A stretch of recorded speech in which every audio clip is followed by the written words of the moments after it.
جو انسانوں میں سے انسان دشمنی کا جن کا سب سے بڑا رول ہے، میں ان کی 2000 سالہ تاریخ کا آپ کے سامنے نقشہ رکھنا چاہتا ہوں۔ ان 1400 سال کا تو میں نے صرف 4 آپ کو پوائنٹس بتائے۔ موسیٰ سے عیسیٰ تک 1400 برس علیہ الصلوۃ والسلام، 2 مرتبہ عروج، 2 مرتبہ زوال، اشیریوں کے ہاتھوں پٹوائی، بابلیوں کے ہاتھوں پٹانا، گریکس کے ہاتھوں مرمت، رومنس کے ہاتھوں مرمت۔ یہ جو 2000 سال ہیں، کیونکہ اب تو ظاہر بات ہے 21ویں صدی شروع ہو گئی، 20 صدیاں حضرت مسیح کو پوری ہو گئیں۔ پہلی بات نوٹ کیجئے، حضرت مسیح کی پیدائش ہے سن 1 قبل مسیح۔ یہ نقطہ آپ نے کبھی سنا ہے یا نہیں؟ جب ملینیم کا سلسلہ شروع ہوا تھا پچھلے سال، تو میں نے بیان کر دیا تھا کہ ایک عجیب حساب کے اندر انہوں نے غلطی کی ہوئی ہے۔ حضرت مسیح کی پیدائش ہوئی 25 دسمبر کو، سن انہوں نے شروع کر دیا، اس کے بعد جنوری آئی تو پہلا سال شروع ہو گیا۔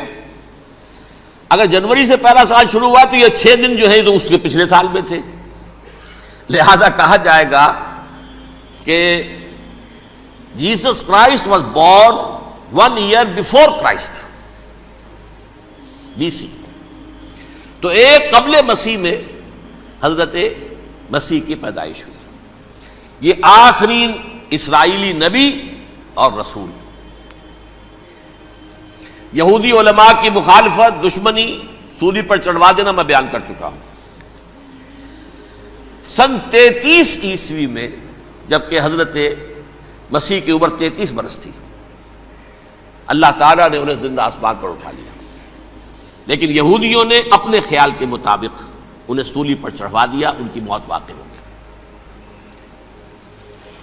اگرچہ اس کے بعد یہ اختلاف ہے ان میں، یہودی کہتے ہیں وہ سولی پر چڑھ گیا، ختم ہوا، مر گیا، عیسائی کہتے ہیں نہیں، انتقال ہوا ہے مسیح کا صلیب پر، لیکن پھر وہ دوبارہ زندہ ہو گئے ہیں۔ ان کی لاش ایک غار میں رکھ دی گئی تھی، وہاں ریزریکشن ہو گیا، ان کا باعث بعد الموت وہیں ہو گیا، اور پھر انہیں اللہ نے زندہ آسمان پر اٹھا لیا۔ تو ہمارے اور عیسائیوں کے درمیان نوٹ کر لیجئے، یہ چیز مشترک ہے کہ حضرت مسیح آسمان پر زندہ اٹھائے گئے۔ فرق کیا ہے؟ وہ سمجھتے ہیں کہ سولی دیے گئے، سولی پر مرے، پھر زندہ ہوئے، پھر گئے۔ ہم سمجھتے ہیں کہ نہیں، وما صلبوہ وما قتلوہ، انہوں نے نہ صلیب دے سکے انہیں اور نہ انہیں قتل کر سکے، بل رفعہ اللہ الیہ، اللہ نے اٹھا لیا۔ پھر ہمارا اور یہ اس کا عیسائیوں کا ایک اور اتفاق ہے، سیکنڈ کمنگ آف جیسس، حضرت مسیح دوبارہ آئیں گے۔ یہ عیسائیوں کا بھی عقیدہ ہے اور ہمارا بھی۔ بہرحال تو جیسا کہ میں نے عرض کیا کہ اس وقت یہ عذاب استیصال، عذاب اکبر کے مستحق ہو چکے تھے، لیکن اللہ نے ان کی مدت دراز کی ہے، لیکن ان پر دنیاوی عذاب کا ایک کوڑا جو ہے اللہ تعالی کی طرف سے اسی وقت برسا۔ دنیاوی عذاب دنیا میں رہتے ہوئے ختم نہیں کیا گیا۔ 37 برس بعد، حضرت مسیح کے رفع سماوی کے 37 برس بعد، سن 70 میں یہودیوں نے بغاوت کی رومیوں کے خلاف۔ رومی ٹائٹس جنرل تھا ایک، اس نے پھر جو حملہ کیا ہے، 1,33,000 یہودی ایک دن میں قتل کیا یروشلم میں، اور ہیکل سلیمانی گرا دیا۔ وہ ہیکل پہلے بھی گرا تھا، پہلے 1400 سال کے دوران میں بھی نبوکڈنضر نے گرایا تھا، لیکن پھر اس کے 150 سال بعد انہوں نے دوبارہ بنا لیا تھا، اس لیے وہ اسے سیکنڈ ٹیمپل کہتے ہیں۔ پہلا ٹیمپل جو حضرت سلیمان نے بنایا تھا، نبوکڈنضر نے گرا دیا 587 قبل مسیح میں، پھر دوبارہ انہوں نے 150 سال کے بعد بنا لیا۔ وہ اس تاریخ کا حصہ ہے، میں نے جس کے بارے میں آپ کو تفصیل نہیں بتائی۔ اس میں یہ ہوا سن 70 میں وہ گرا دیا گیا، وہ آج تک گرا پڑا ہوا ہے۔ نمبر 2، یہ کہہ دیا گیا کہ یہودیوں اس ارض فلسطین سے نکل جاؤ، تم یہاں نہیں رہ سکتے اب۔ لہذا جس کا جہاں سینگ سمایا چلا گیا، یورپ میں چلے گئے، ایشیا میں آ گئے، عرب میں آ گئے یہ 3 قبیلے جو رات بھی میں نے عرض کیا تھا، بنو قینقاع، بنو نذیر اور بنو قریظہ، یہ وہاں سے آ کے مدینے میں آباد ہو گئے۔ جس کا جہاں سینگ سمایا، افریقہ میں، ہندوستان میں، جہاں چلے گئے۔ ڈایاسپورا اسے کہتے ہیں، وہ آپ نوٹ کر لیجئے اس لفظ کو، ڈایاسپورا، ہمارا دور انتشار، جبکہ ہمیں ہماری اصل سرزمین تو فلسطین ہے، حضرت ابراہیم کا مسکن، حضرت اسحاق حضرت یعقوب کا مسکن فلسطین، یہ ہے ہماری اصل جاگیر، یہ تو ہماری جدی پشتی جاگیر ہے۔ لیکن یہاں سے نکال دیے گئے سن 70 عیسوی میں، اور وہاں سے لے کے 1917 تک ان کا ڈایاسپورا جاری رہا۔ یہ دور انتشار ہے۔ اس دور انتشار کے اب چند حصے ہیں جس کو میں چاہتا ہوں کہ آپ علیحدہ علیحدہ سمجھ لیں۔ دور انتشار کا جو پہلا جو ہے تقریباً 300 برس رومی حکمران تھے، وہ یہودیوں کے بھی دشمن تھے اور عیسائیوں کے بھی دشمن تھے۔ عیسائی اور یہودی ایک دوسرے کے بھی دشمن تھے، لیکن رومی سمجھتے تھے کہ یہ ایک ہی تھیلی کے چٹے بٹے ہیں۔ رومیوں کے نزدیک عیسائی بھی یہودیوں ہی کا ایک فرقہ تھے، کوئی علیحدہ مذہب تو تھا ہی نہیں۔ لہذا رومی جو ہیں رومنز، وہ ان دونوں کو ستاتے تھے، مارتے تھے، اور یہ آپس میں لڑتے تھے۔ یہودی عیسائیوں کو مارتے تھے، عیسائی یہودیوں کو مارتے تھے۔ یہ ہے 300 برس تک کی تاریخ۔ سن 300 عیسوی میں کیا ہوا؟ ایک معجزہ ہو گیا۔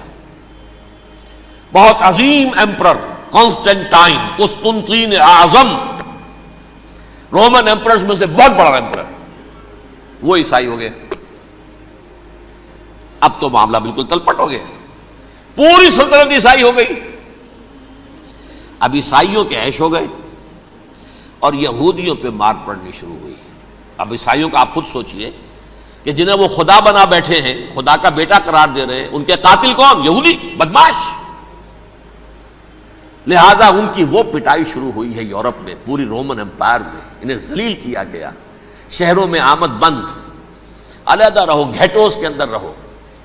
یہودی کا نام جو ہے وہ گالی بن گیا، جیسے آج بھی یہودی گالی کہتے ہیں، جیسے خنزیر کا لفظ آخر وہ بھی اللہ کی مخلوق ہے، لیکن آپ کو معلوم ہے کوئی شخص زبان پہ نام نہیں لانا چاہتا خنزیر کا، سور کا، ہے تو مخلوق وہ بھی ایک حیوان ہے۔ ایسے ہی یہ ہے یہودی، یہودی گالی، جیوٹ گالی۔ لہذا ایک طرف تو ان دونوں کے درمیان دشمنی، جس کو قرآن کہتا ہے وَأَغْرَيْنَا بَيْنَهُمُ الْعَدَاوَةَ وَالْبَغْضَاءَ، ہم نے ان کے مابین دشمنی جو ہے پیدا کر دی۔ اور جب یہ پوری سلطنت عیسائی ہو گئی تو قافیہ تنگ ہو گیا یہودیوں کا۔ اب آئیے 571 عیسوی، یعنی جبکہ ڈایاسپورا کو کتنا عرصہ ہو چکا تھا؟ 500 برس۔ سن 70 سے شروع ہوا نا ڈایاسپورا، جب ٹائٹس نے گرایا ہے ہیکل کو اور نکال باہر کیا انہیں فلسطین سے، بھاگ جاؤ یہاں ایک یہودی بھی نہیں رہے گا، فلسطین سے نکال دیے گئے۔ اس کے پورے 500 برس بعد سن 571 عیسوی میں حضور کی پیدائش ہوئی، ولادت باسعادت محمد الرسول اللہ صلی اللہ علیہ وسلم۔ 610 میں آپ پر وحی کا آغاز ہوا، لیکن حضور کے ساتھ ان کا معاملہ کیا رہا؟ اول تو جبکہ حضور ابھی مکے ہی میں تھے، یہودیوں نے ریشہ دوانیاں شروع کر دی حضور کے خلاف۔ قریش مکہ کو سکھاتے تھے، پڑھاتے تھے، ان سے یہ پوچھو، ان سے یہ پوچھو، انہیں اس طرح تنگ کرو، ان سے یہ امتحان لو، یہ آپ کے علم میں ہے۔ سورہ بنی اسرائیل میں، سورہ کہف میں وہ سوالات جو امتحانی سوالات آئے تھے، ذوالقرنین کون تھا، اصحاب کہف کون تھے، تم رسول بنے پھرتے ہو تو بتاؤ، اور یہ روح کی حقیقت کیا بتاؤ۔ یہ ساری ریشہ دوانیاں کر رہے تھے بیٹھے ہوئے، ابھی وہیں پر، حضور ابھی پہنچے بھی نہیں۔ ہجرت فرما کر حضور تشریف لے آئے تو حضور نے، جسے ماسٹر سٹروک کہا جائے گا، یعنی اسٹیٹس مین شپ کا ماسٹر سٹروک، آپ نے مدینے میں آتے یہودیوں کے ساتھ پیکٹ کر دیا، جوائنٹ ڈیفنس پیکٹ آف مدینہ، کہ اگر مکے والے ہم پر حملہ کریں گے تو ہم مل جل کر ایک قوم کی حیثیت سے مقابلہ کریں گے۔ یہ میثاق مدینہ کہلاتا ہے، جس کے بہت غلط معنی پہنائے جا رہے ہیں آج کل۔ بہرحال میں موضوع میرا چونکہ یہ نہیں، میں ادھر نہیں جاؤں گا۔ لیکن ہوا کیا؟ ہر مرتبہ یہ خیانت کے مرتکب ہوئے، ان نے جو عہد کیے تھے ان سے پھرے، اندر ہی اندر سازش، ریشہ دوانی، حضور کی بدترین دشمنی۔ سورہ نساء کی آیت نمبر 12 میں 14 میں 13 میں فرمایا ہے لا تزال تطلع علی خائنۃ منہم، اے نبی ہمیشہ آپ کے علم میں ان کی طرف سے خیانتیں، بددیانتیاں آتی رہیں گی۔